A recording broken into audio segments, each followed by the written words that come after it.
नमस्कार, स्वागत है आप सभी का रितेश क्लासेस में। हम इस वीडियो में फिर से एक 5 सेंटेंस लिए हैं और पांचों का हम ऑपरेशन करेंगे। अभी चलते हैं, एक एक करके स्टार्ट करते हैं। सबसे पहला बहुत ही छोटा सा सेंटेंस लिया हमने, लेकिन बहुत ही टेक्निकल है, बहुत ही यूजफुल रूल आप सीखने वाले हो इस सेंटेंस से। देखो सेंटेंस है हमारा, no sooner I had a spoken then he left. देखो इसका क्या मतलब हुआ ना कि हमने बोला भी नहीं कि उसने वो जो है सो चला गया, कहीं बैठा हुआ होगा, कुछ हम बोलना शुरू किए, मेरे सुनते ही, मेरे बोलना स्टार्ट करते ही वो सुनकर चला गया, है ना। तो हम अगर पॉजिटिव वे में बोलें तो हम ऐसे कहेंगे कि हमने ज्यों ही बोलना स्टार्ट किया वो उठकर चला गया। जब निगेटिव सेंटेंस में इसी चीज़ को बोलना होगा तो हम इस तरह से बोलेंगे, ऐसे कहेंगे कि हमने अभी बोलना शुरू किया भी नहीं कि वो चला गया, है ना। दोनों सेंटेंस में एक ही बात बोल रहे हैं लेकिन बोलने का तरीका अलग है। तो जब हम निगेटिव टाइप से कोई बात बोलते हैं ना तो वहाँ इन्वर्जन का प्रयोग किया जाता है। अब इन्वर्जन क्या है वो सुन लो। देखो नो सूनर का मतलब यही हुआ कि हमने अभी बोला भी नहीं कि वो चला गया, मतलब सेंटेंस को निगेटिव बनाने का प्रयास किया जा रहा है नो सूनर से। ठीक, जब सेंटेंस को निगेटिव बनाने का प्रयास किया जाएगा ना तो हम क्या करेंगे, हेल्पिंग वर्ब को यानी कि इस हेड को सब्जेक्ट यानी कि आई के जस्ट पहले रख देंगे। ठीक है, जब हेल्पिंग वर्ब को सब्जेक्ट से पहले रखा जाता है सेंटेंस को निगेटिव बनाने के लिए तो हम कहते हैं कि यहाँ इन्वर्जन हुआ है। ठीक है, मतलब हेड को यहाँ कर देना इन्वर्जन हो जाएगा। ध्यान रखना, जब भी नो सूनर मिले उसके तुरंत बाद डिड या हैड मिलेगा फर्स्ट पार्ट में, और दूसरे पार्ट में क्या मिलेगा, यहाँ पे दान मिलेगा अलग, THAN। ध्यान रखना, THEN कभी कभी रहेगा या फिर WHEN, देन या वेन करके एरर दिया जाता है यहाँ पे।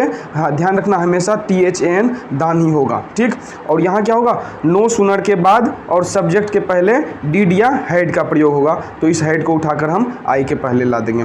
तो ये हो गया हमारा एरर। और नेक्स्ट चलते हैं, 2 नंबर हमारा क्या कहता है, यू मस्ट इधर tell me the whole story और at least the first half of it. ठीक है, हमें क्या हुआ था कहानी पूरा बताना चाहिए था या फिर कम से कम आधा भी बताना चाहिए था, ये कह रहा हूँ। ठीक है, इधर का देखो यूज हुआ है, इधर के साथ और का प्रयोग होता है तो इधर और का प्रयोग हुआ है। इसका मतलब होता है या तो पूरा कहानी बताना चाहिए था या तो आधा बताना चाहिए था।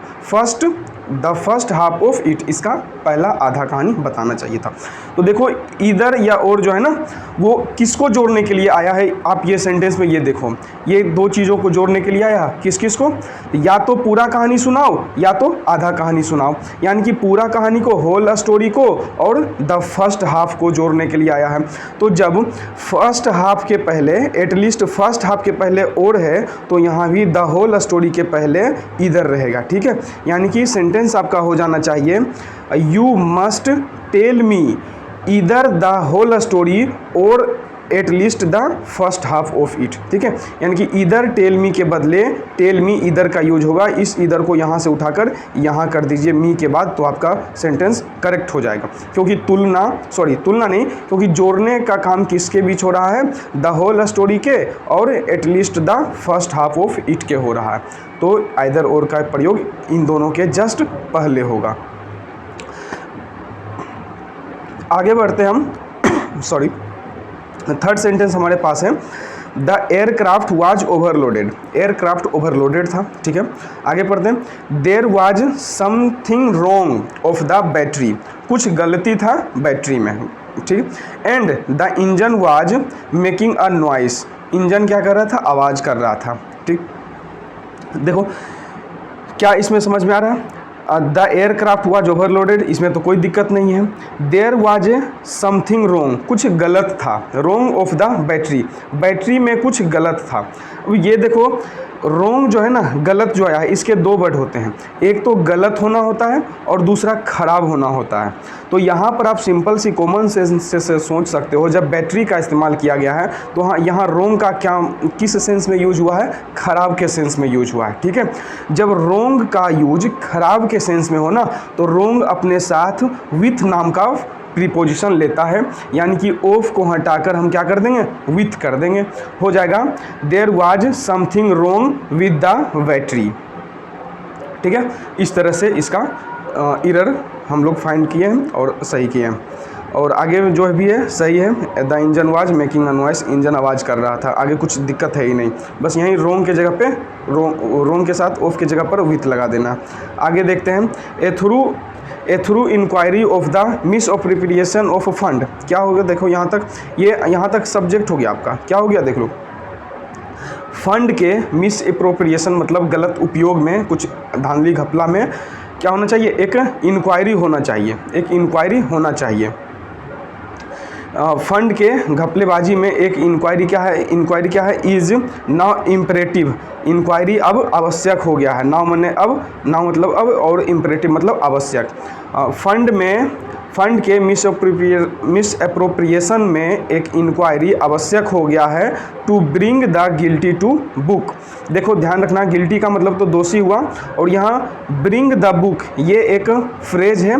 ब्रिंग द बुक का मतलब होता है सजा देना। ठीक है, पूरा सेंटेंस कह रहा है कि फंड में जो गड़बड़ी हुई है उसमें एक इंक्वायरी होना चाहिए। ठीक है, इंक्वायरी क्या हो गया, सॉरी, आवश्यक हो गया है, इम्परेटिव हो गया है, आवश्यक हो गया है। किस लिए आवश्यक हो गया है, तो जो गिल्टी हैं, जो दोषी हैं, जिन्होंने गड़बड़ी किया है उनको सजा देने के लिए। ठीक है, देखो इंक्वायरी के साथ इनटू का यूज यहाँ पे होगा। अगर आपने फिक्स्ड प्रीपोजिशन पढ़ा होगा तो आपको ध्यान होगा इंक्वायरी इनटू का यूज होता है, तो ये एरर इसमें हो गया। नेक्स्ट देखते हैं 5th नंबर।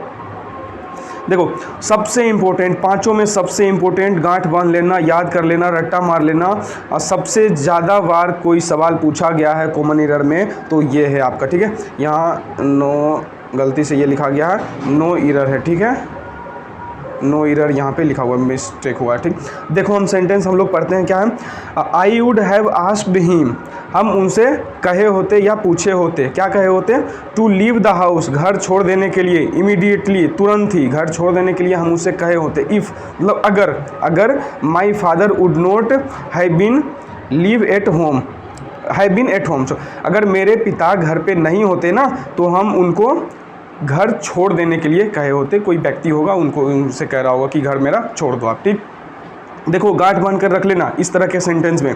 ये क्या है, पास्ट के अनफुलफिल्ड इच्छाएं। ठीक है, ऐसा किया होता, ऐसा करते, वो सब है, पास्ट में कर नहीं पाए। ठीक है, करते कह रहा है लेकिन कर नहीं पाए, मतलब पास्ट के अनफुलफिल्ड विश, कंडीशन, डिजायर वगैरह हैं। तो इस केस में क्या होता है, दो सेंटेंस रहेगा।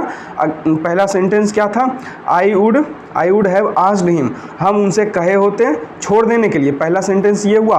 और दूसरा सेंटेंस हुआ अगर मेरे पिता घर पे नहीं होते, दूसरा ये हुआ। ठीक, तो देखो अगर यानी कि कंडीशनल सेंटेंस जो रहेगा, कंडीशन वाला जिसमें इफ लगा हुआ रहेगा। ठीक है, इफ वाले में आप ध्यान रखना, हमेशा आप हैड का यूज करना।